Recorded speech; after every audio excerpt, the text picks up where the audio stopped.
Hello, everyone, and welcome to the Astro Consciousness channel. I'm Millie, and I am here to give you your forecast for the week of August 5th through the 11th.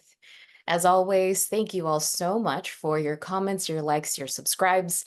Let me know where you're tuning in from in the comments, as well as your sun, moon, rising, as this week I'm going to give you little snippets, tidbits here and there about what the Mercury retrograde that we're about to start this week means for you.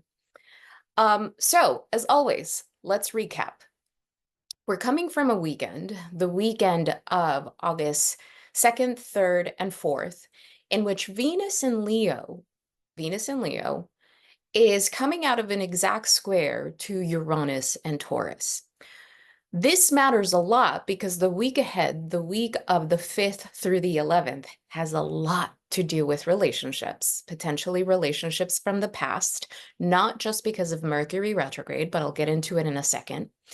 And so you want to think about even the week leading up to the weekend of the 2nd, the 3rd, and the 4th. What aha moments did you have around relationships? What conversations did you have in relationships? What realizations did you have? Perhaps blowouts, right, in relationship.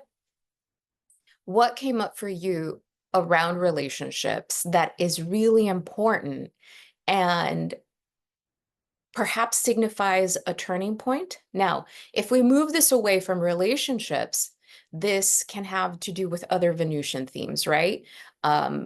Perhaps an unexpected expense came up, or you realize I'm going to have to cough up more money than I thought I would for this particular thing. What do my finances look like? Perhaps you had somewhat of an epiphany or a realization of this is who I am in relationship to myself. And in true Uranus fashion, how do I begin to create distance between the things and the people that have thus far helped create my identity and who I see myself as in the world and how I shine in my own light? So Venus, yet again, and in last week's forecast, I talked a lot about what Venus has been through, and we need to keep paying attention to Venus because Venus had that connection to Uranus, and I talked about it in the new moon in Leo forecast, which I invite you to listen to. Venus is going to create a connection to Mercury retrograde this week, and that's going to lead us into the eclipse season that's upcoming in September and October. So with that said, let's get started with the week of August 5th. Monday, August 5th, let's begin by talking about Mercury retrograde in Virgo and then in Leo. So I invite you to grab pen and paper or just, jot these dates down on your calendar, on your phone. More than just paying attention to the specific dates that I'm going to share with you, this is an overall energy that's going to unfold in that timeline that I'm going to give you. And so one of the things that you're going to notice with retrograde planets is that they tend to tell a story. They tend to either have a pattern, configurations or aspects that they make more than once throughout their retrograde period, and that tells us a story. And that is without a doubt something that Mercury tends to do 99.9% of the time, right? So to me, I like to look at those periods of time from the pre-retrograde shadow phase to the post-retrograde shadow phase as the beginning, the middle, and an end of the Mercury retrograde story. So this takes us beyond just, technology going haywire, us losing our keys, being late for things. It takes us beyond that, and it really helps us understand what a Mercury retrograde is actually supposed to be, how we're meant to experience it, and how mindful we're meant to be with it. So Mercury retrograde begins either on August 4th or 5th, depending on your time zone, and ends on the 28th. It begins at 4 degrees Virgo and ends at 21 degrees Leo. Now, the reason that it ends at 21 degrees Leo, but the pre-retrograde shadow phase when Mercury was direct at 21 degrees Leo was on July 16th. So what does that tell us? Between August 4th and August 28th, we are revisiting, revising, rethinking, reconsidering all of the retrograde themes, conversations that we have been having since July 16th, because that's when Mercury was at 21 degrees Leo before the retrograde period. Okay, so one of the dates that you want to keep in mind, even though it's already passed, is July 16th. And you want to go back to text messages, emails, your calendar, and think about, for those of you avid journalers, this is when your journals come to play. I love retrogrades and people who are good at journaling. I'm not the best journaler. I'll journal here and there, but I'm not someone who does it consistently enough. But those of you who are avid journalers, oh, retrogrades are perfect because you're able to go back, right? You're able to go back and check, what was I thinking? What was I feeling around this time? What conversations did I have? So think back to July 16th, or, give or take a few days around there. What were the conversations, the thoughts, the feelings that you were having? And just kind of put a bookmark on there. Just put a bookmark. These are the themes, right? Just going to keep those in mind and see how they unfold through the Mercury retrograde phase. Okay, so here are 3 important dates in addition to the July 16th one that you want to keep in mind. July 21st, August 17th, and September 7th. Why? Because those are times in which Mercury in Leo at 26 degrees Leo is creating a square to Uranus in Taurus. The July 21st, Mercury wasn't retrograde yet. It was direct, but it was before the retrograde. August 17th, Mercury is going to be retrograde. And August 7th, Mercury is going to be direct. Beginning, middle, and an end of a story of this Mercury retrograde. Mercury square Uranus are moments of clarity, liberation, aha moments, understanding. But one of the things that we have to understand is that Uranus is the higher octave of Mercury. So what do I mean by that? Mercury is our daily communication, our daily thoughts. This is what I have to do. This is what time I have to leave home in the morning. This is my daily routine. This is who I talk to on a daily basis. It's the day-to-day thing. Uranus is when we actually take the time to think outside of our daily routine, to ask the bigger questions, to think outside the box. Now, when these 2 planets are at a square aspect to one another, this can really shatter a thought, an idea that you had about something turning out a particular way. So these squares, and when I say aha moments, I'm not just talking about the understanding of like, oh, well, that's interesting. Okay, let me go about my day. No, especially when we have 3 squares between these 2 planets in one Mercury retrograde cycle. To have this level of tension between 2 planets like Mercury and Uranus in such a short period of time implies that there is a significant way of seeing a situation, ourselves, a relationship, life, that is going to change in a matter of 3 to 4 weeks. That's a lot. So Mercury, this is what I've known this person to be. This is just an example, right? Silly example so that you understand the energies that are at play here. This is what I've known this person to be. This is our communication. This is how our relationship works. But I realized something, square, right? Where I realized something about this person. And in true Mercury square Uranus fashion, I was like, wait a minute. Whoa, what is that? Has that always been? And then the questions start coming.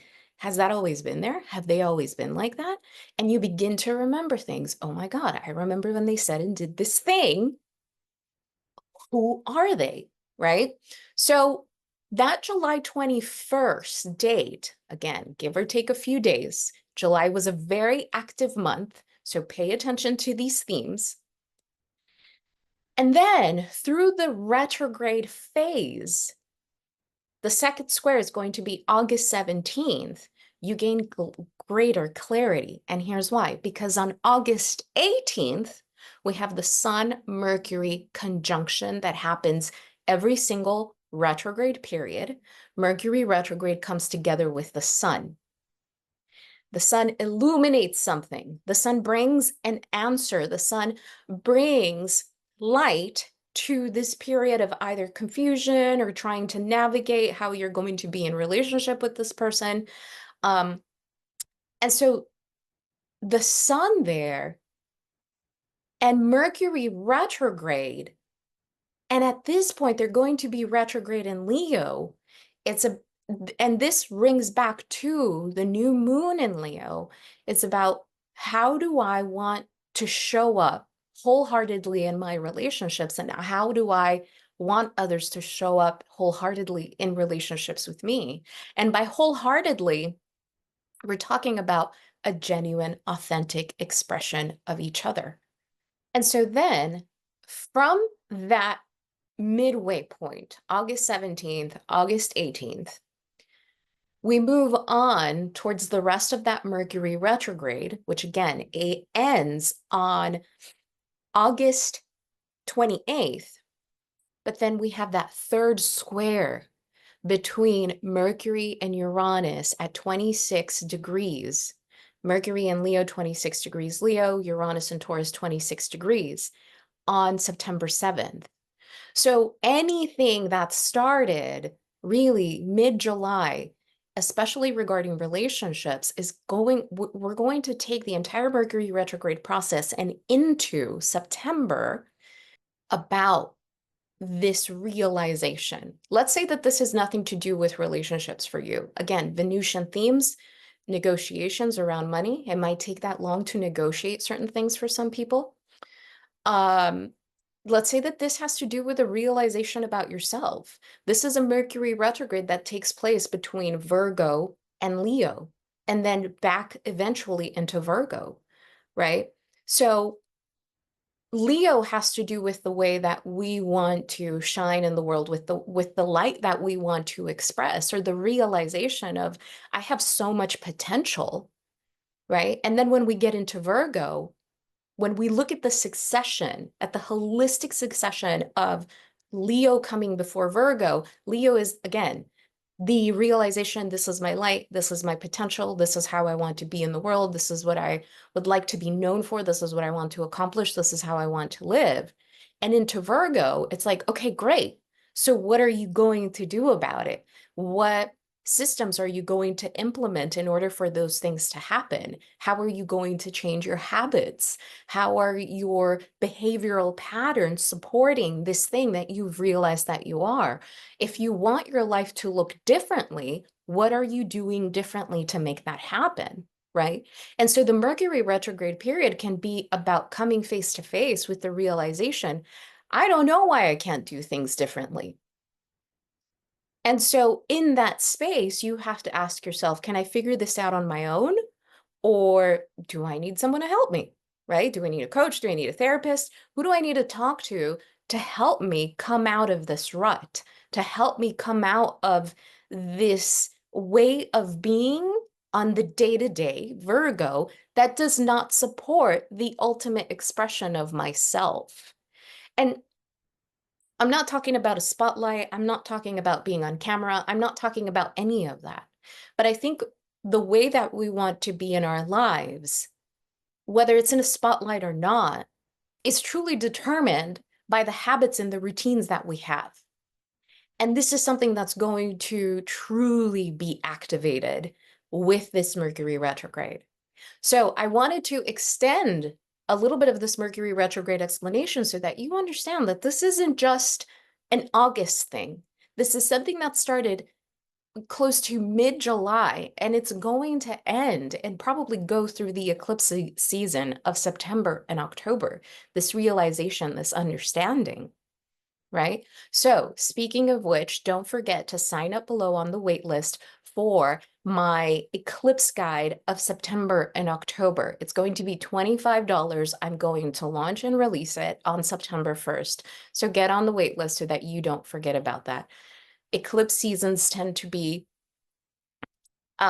moments of a lot of change, of a lot of feelings coming up, a lot of important things happening for people. And if we have a guide to walk us through that, it feels a lot better. We feel a lot more grounded.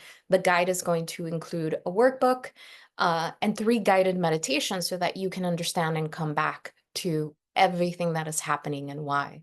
Tuesday, August 6th, we have the moon in Virgo conjunct Mercury retrograde in Virgo. Okay, so here we have the moon, which is our emotional processing, how we feel emotionally safe in a place or with certain people.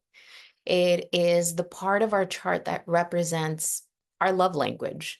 The moon has a lot more to do with our love language than Venus does, because the moon represents our needs. The moon represents how we feel nurtured, and how we like to nurture others as well, coming together with Mercury. So on the one hand, this is actually quite an intuitive energy, even though Mercury is very much about the mind, about, intellectual processing, cognitive processing in its home sign of Virgo, right? So there's a lot of like checking the details, making the lists, and taking care of things, right? In this physical 3D tangible reality.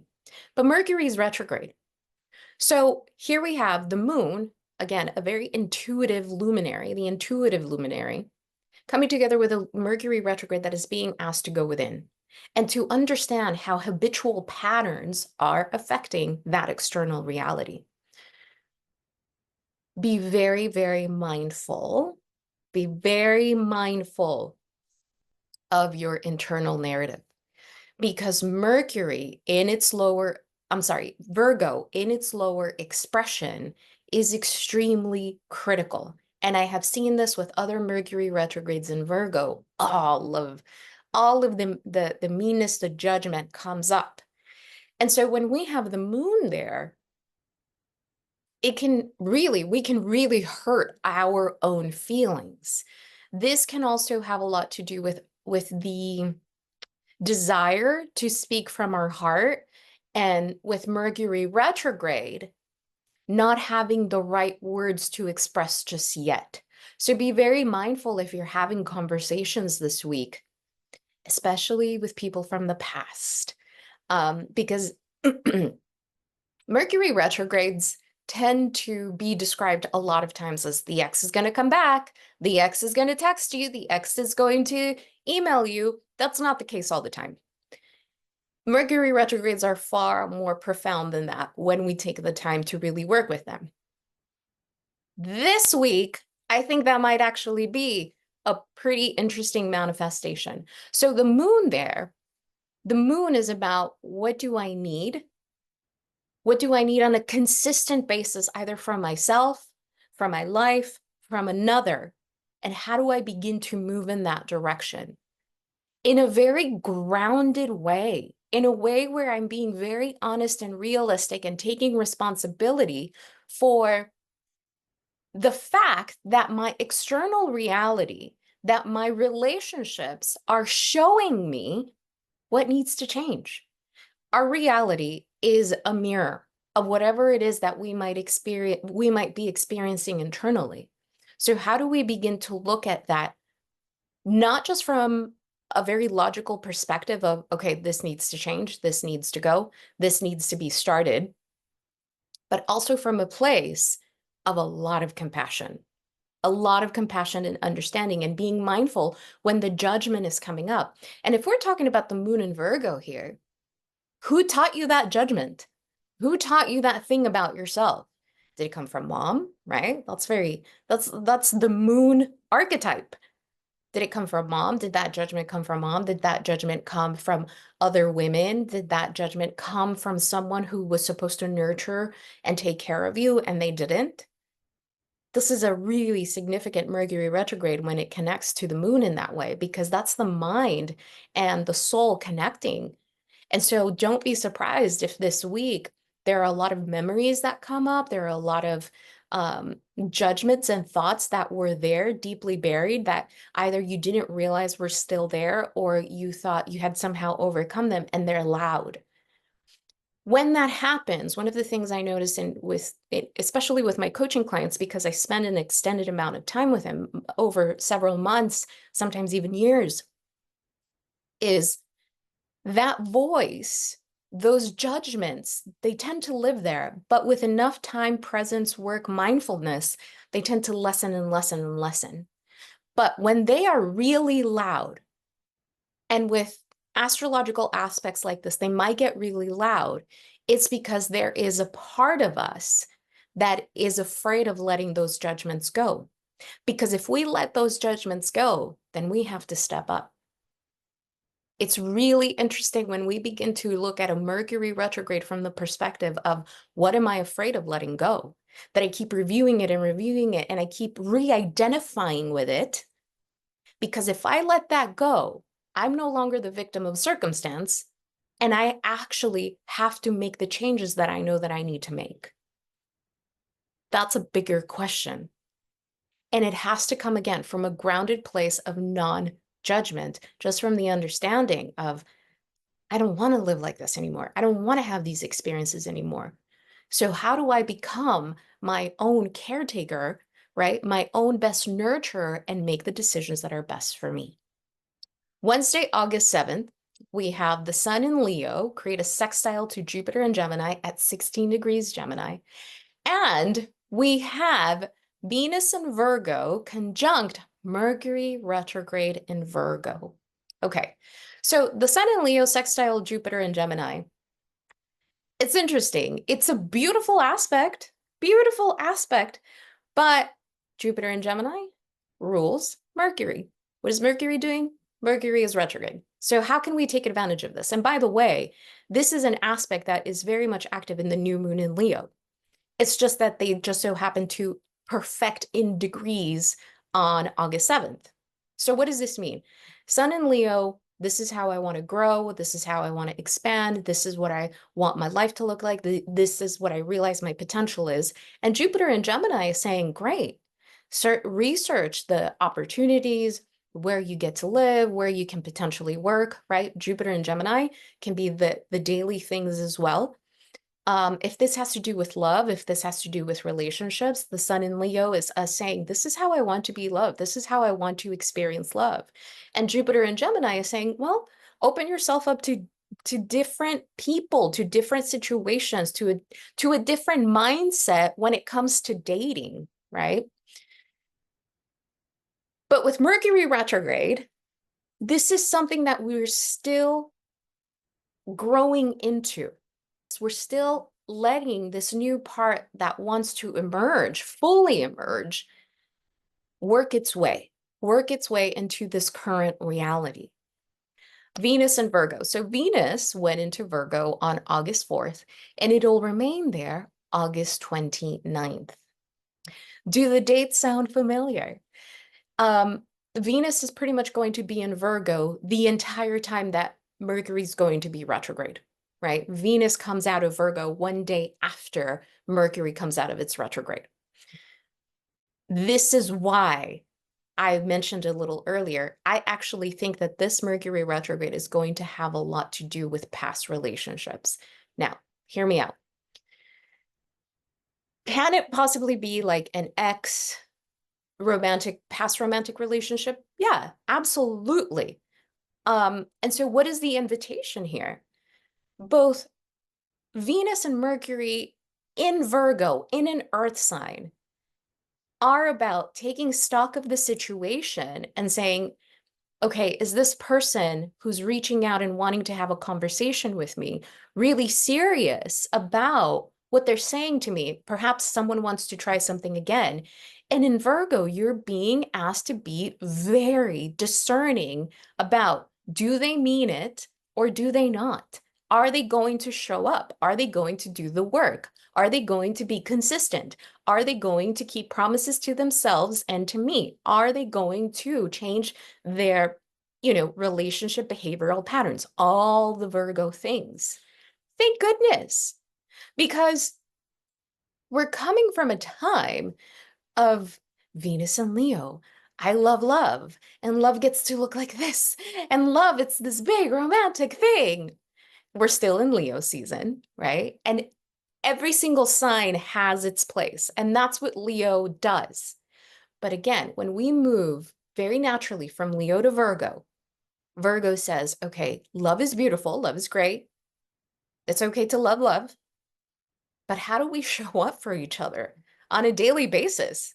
How do we show up for each other in practical ways? Can I rely on you to, pay your half of the rent?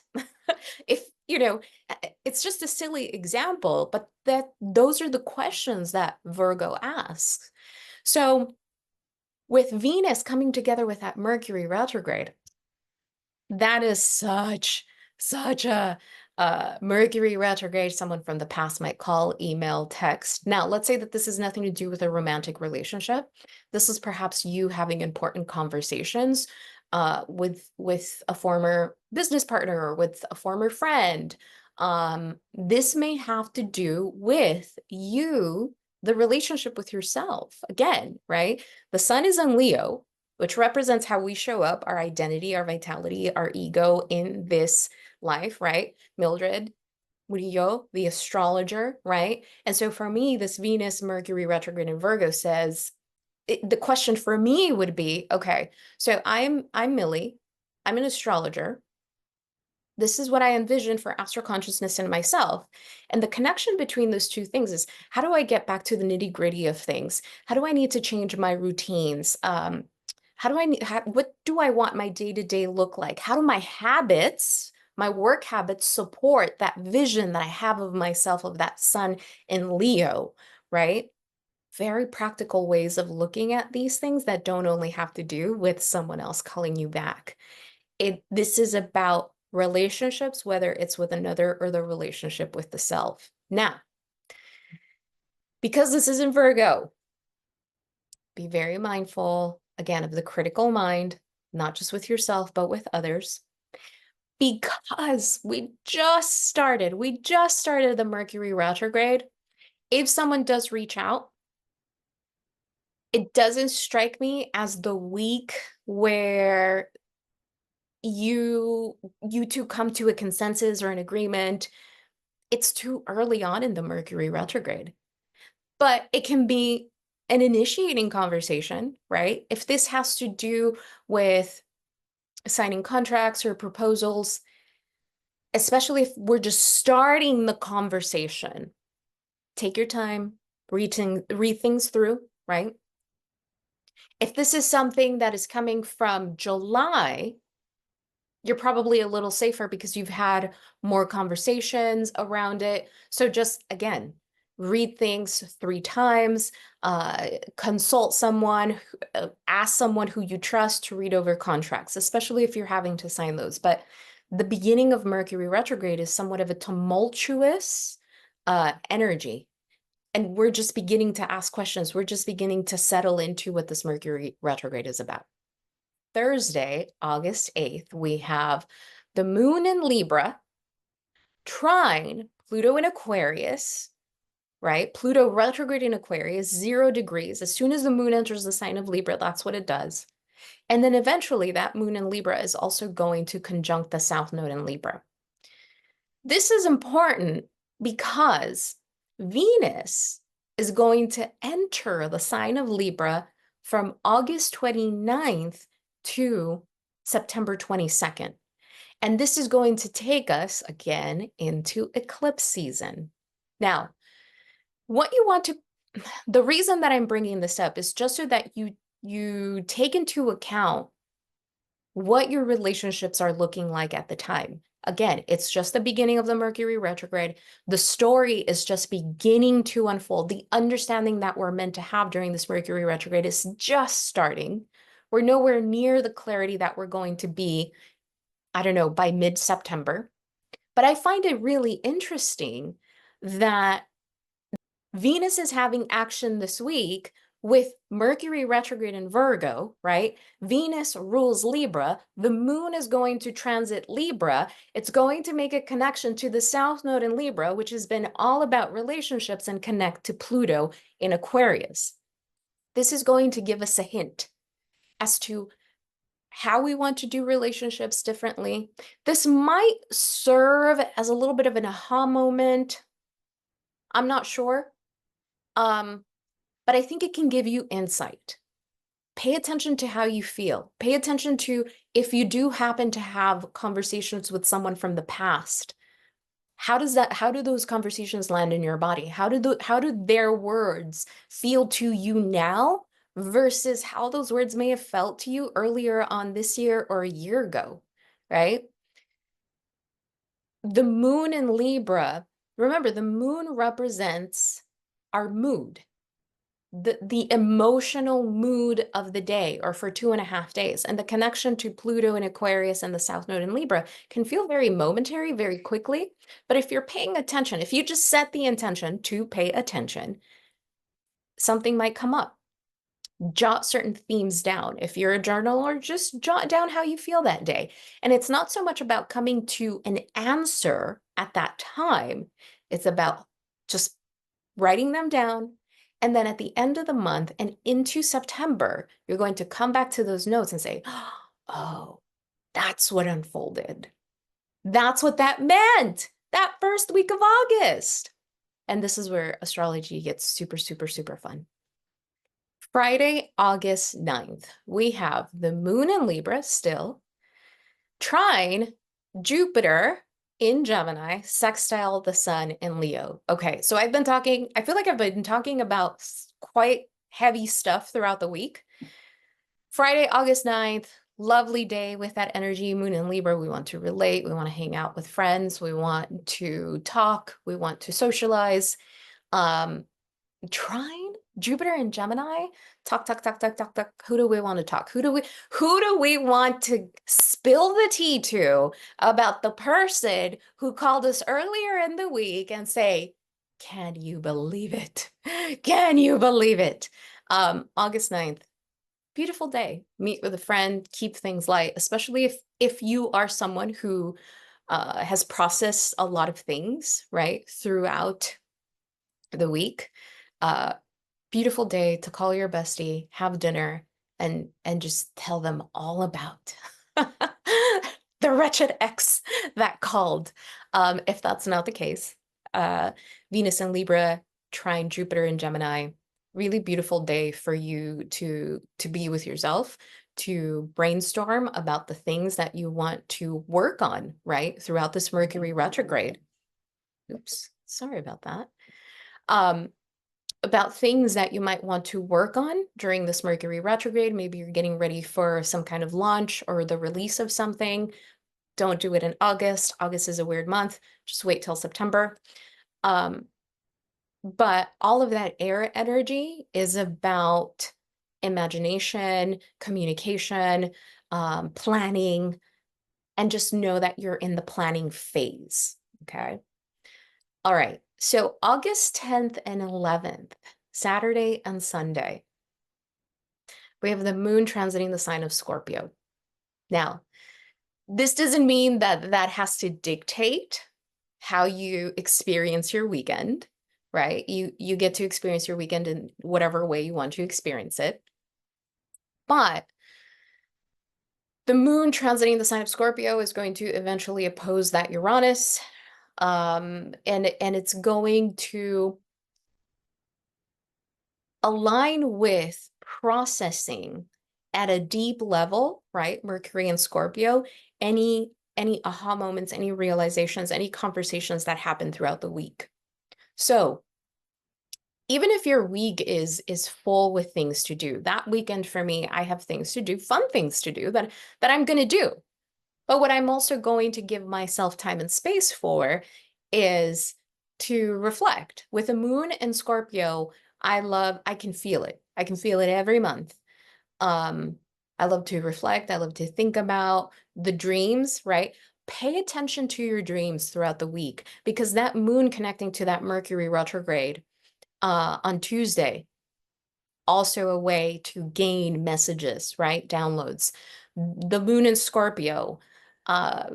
Scorpio is at a sextile to Virgo, right? So it's going to eventually sextile that Mercury retrograde in Virgo. Again, pay attention to your dreams. Pay attention to certain messages, synchronistic messages, right?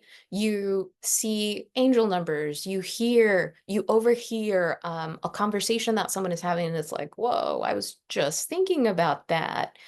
Pay attention to all of these things. Don't hold on to things. Let them play out.